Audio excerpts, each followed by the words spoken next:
Hello, good game. Welcome back, ghouls and goblins. I hope you're all having a magical day. Thank you so much for taking the time to support the channel. Deposit those thumbs up down below if you don't mind. It helps just a ton.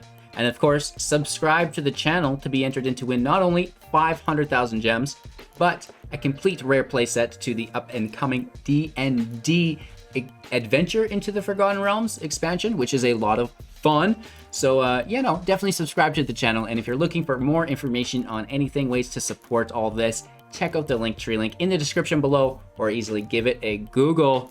Today we have a refilm of week 2's tier list, something I want to be doing every week, seeing as I create 2 videos every day within 1 week. That's 14 pieces of content, which is pretty crazy. So you can consider it a roadmap to my latest and greatest, and a bit of a sorting feature. I used to do the deck ratings below my videos, but there was lots of confusion exactly with how this worked. People thought, why isn't this deck 5-5-5-5? It's like, well, you can't drive a Lamborghini off-road very successfully, right? It can't be 2 things. An aggro deck can't be a control deck. Well, then it's a tempo deck, but now it's sacrificed some other attributes, right? So people were very confused by this, and I hope to remedy this situation with this new style of tier list video, right? And this is going to be our 2nd edition. And we're going to be rating all of the decks that I've done in the last week from best to worst, talking about each of them, showing you guys some highlights, and of course, redirecting you to my favorites in the description below. So massive thank you again for watching the channel, supporting, and allowing me to kind of do these cool videos like this. So make sure to like the video if you haven't done so yet, subscribe to the channel, and let's get into it.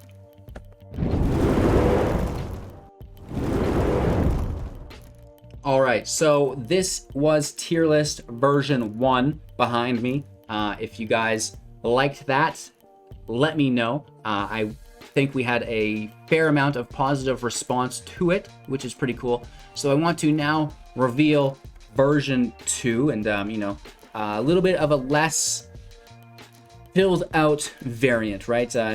I did have some content that wasn't included, just because it was brawl footage for the week, right? We did a few brawl videos, and there was the historic brawl even, so that's the reasoning there.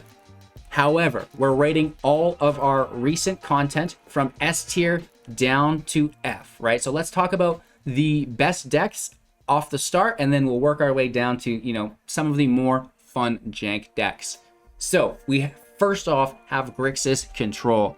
Oh my gosh, this is a powerful archetype right now, and we don't even have Triomes to support it. We're discarding Magma Opus, bringing it back into play later on with the Midnight Clock, if we're choosing not to utilize it from the grave, which is still really, really cool. We also have Gargi Gang. This is mono green tribal trample, utilizing Ram Through to deal direct damage with the Old Growth Troll, Elder Gargaroth, Stone Cold Serpent, Gem Razor. They're all there, all of the big green trample creatures. This is a perfect mono green stompy deck. And then we have maybe my personal favorite of my recent S tier decks, which is the Quandrix Giants, reducing the cost of your expensive spells through Thrix, utilizing Cyclone Summoner to bounce all of the non-giants, your opponent's whole field, and double turning through Allrun's Epiphany, which is really, really cool. We also have a Dimir control deck in the S tier decks. It's great. We're using Necromentia here and Test of Talents just to hunt out, and I really think that control decks shine in the late meta. We only have like 16 days left or something until the D&D set releases. So, it's not hard to guess what decks your opponent's playing within the first few cards, and you can really identify the threats in their deck that would affect you the most and just kind of take care of them with Test of Talents and Necromentia. So that was the main theme there. And then we finally have, within the last S tier deck, the Rakdos Sacrifice. So many pests, and you're utilizing Bastion of Remembrance to deal chip damage, which is cool. So it actually reminds me a lot of the old Jund Sacrifice with the Cat Oven, just consistently dealing damage to your opponents while, village rightsing your things and getting more of them to replay and just filling up the field and draining your opponents of their life in an aristocrat style deck. which is cool. So again, of my S tier decks, my favorite has got to be the Quandrix Giants. Link for that in the description below. It's just so powerful, and it seems so consistent in the current meta. You can beat the control decks, you can beat the aggro decks, and other mid-range decks as well, if, you know, all goes well. Into our A decks now, we have Triple Dragon version 2. You know, this is a deck you may have seen in the past. We're continuing to work with it, trying to upgrade it and make it as competitive as possible, and it does not disappoint. Laser Eyes is a mono red control deck utilizing a lot of the snow within Tundra Fumarole, Frostbite, which is really cool. So there's a lot of creature-based removal, and then of course, you know, we've got Big Daddy Ugin to get the job done there as well. We have Step Into the Light, which is another control deck, this time mono white, utilizing Indestructible, the Skyclave Relic, most notably, and then destroying all permanents with the new Mastery and the Ondu Inversion, which is really cool. So, you know, we're not losing all of our things. We're trying to keep things with Indestructible and just reset the entire board, which it actually worked out spectacularly. Into our B rank decks now, and I guess I should say my favorite of the A rank decks is the mono white control. I think it worked out really nice, and it actually led us to make different variants of that deck, which we'll talk about in a second. But now into the B rank decks, we have the Spontaneous Combustion. This is Lorehold Learn, utilizing the Professor and the Retriever Phoenix for big damage, and no Winota, which is really cool.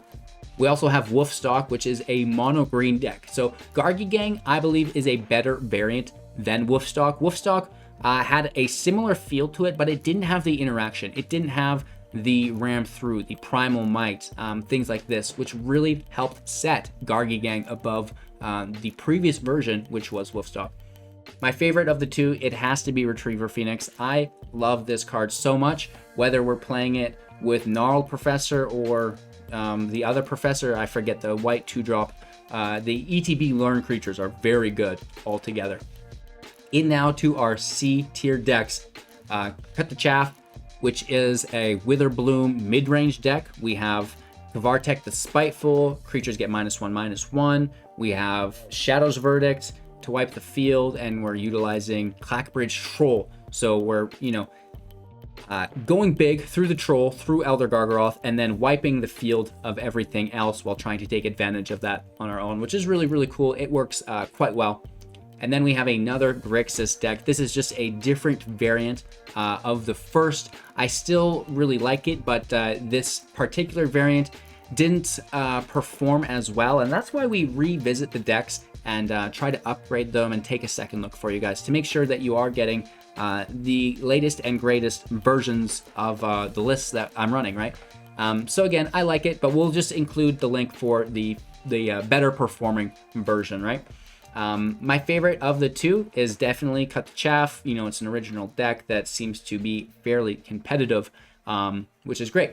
Into our D rank decks now, we have Sultai, Control, not Ultimatum, right? We're trying to class it up, and we actually faced off against Covert Go Blue, so great gameplay if you want. We did have a little bit of a connection error, which was sad.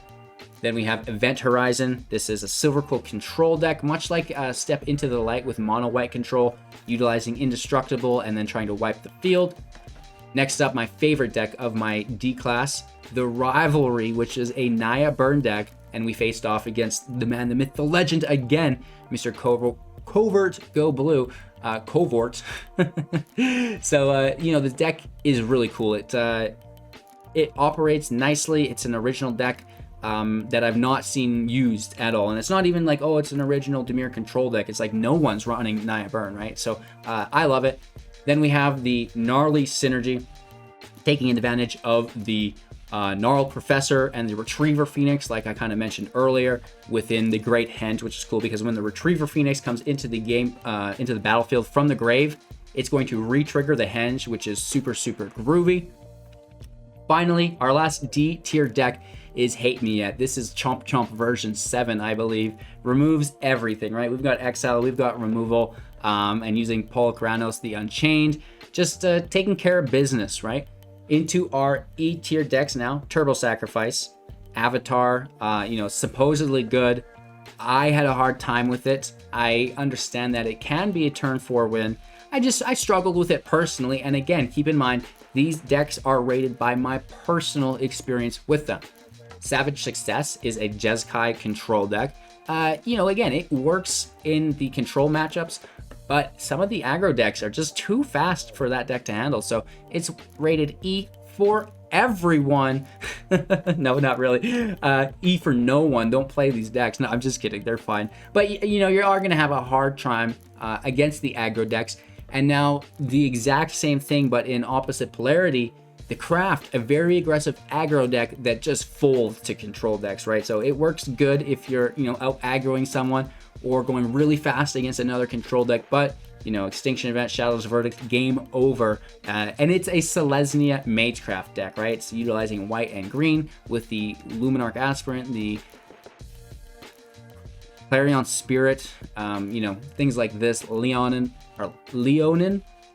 right? So it's great, it works good, but you know, it's fairly fragile, and that's why it's not rated higher in the list. It's not like the decks don't work, but they are less viable within the meta as a whole. Breaking the Game was a really cool combo deck here within Izzet or Prismari colors. We're utilizing the double cast, I don't even know what it's called, the red enchantment for 5 that whenever you cast for your first time each turn, double it, which is really nice, or copy it. And then using Teach by Example as well with Mythos of Aluna. So we're making a whole bunch of copy engines, and then we're casting Magma Opus or Expressive Iteration, I think, for, you know, like a bunch of damage, just like so much damage, right? Which is pretty cool, one turn kill deck, which I think we can actually make more competitive, which is really cool. So my favorite of the E tier decks has got to be Breaking the Game. And my favorite of the E tier decks, I believe I mentioned, was the Rivalry. Finally, the F tier decks, right? Now this is, you know, a lot of the free to play decks end up here because they are less competitive in the Mythic meta. First up, we have Space Bacon, mono white aggro or mono white weenies, just getting the job done, utilizing Banner to buff the boys up. We also have Infinity Mill combo, and I think this can be more competitive if I got more used to playing it. It's a hard deck to play, and you go infinite on turn 4, which is super, super exciting, but it's pretty easy to interrupt, and at that point, you're kind of just left with a weird combo deck. Right? If you're missing a piece, it's like, oh, it doesn't work anymore. Why doesn't this run? But again, you can get nice turn 4 wins using Birgi for infinite mana, which is quite nice, and Song of Creation for infinite draw. Thassa for infinite mill on turn 4 within that deck. Second cast, another free-to-play deck utilizing the second spell per turn mechanic within Clarion Spirit, you know, within Bloodsky Massacre, and within Codespell Cleric. It all works really well together. And finally, get a free deck. This is the Avenging Angels deck that everyone was given for free. If you don't know about it, just use the code GAMENIGHTS in your store and you'll unlock it. This is an upgrade guide to that deck, which is really, really cool for beginners. And I so look forward to seeing more of these free decks for the community, because I know that it does go a long way to people who are just starting out. So that is the tier list, everyone. A to S to F, I suppose. The best of the week. I'll have links for some of my favorites in the description below. And if you're looking for, you know, something that's not listed there, just go to my recent uploads. It's really easy, and the last week of videos will be listed, and you can take a look at the names here and go find the matching thumbnail. It'll be like a fun little cup and shell game, maybe. Thanks again for watching, you guys. I really appreciate each and every one of you. Make sure to like the video to help support, subscribe to the channel to partake in our contests and giveaways, and check out the Linktree link for more information. Have a magical day, and we'll see you soon in some of the other videos here. All right, take care.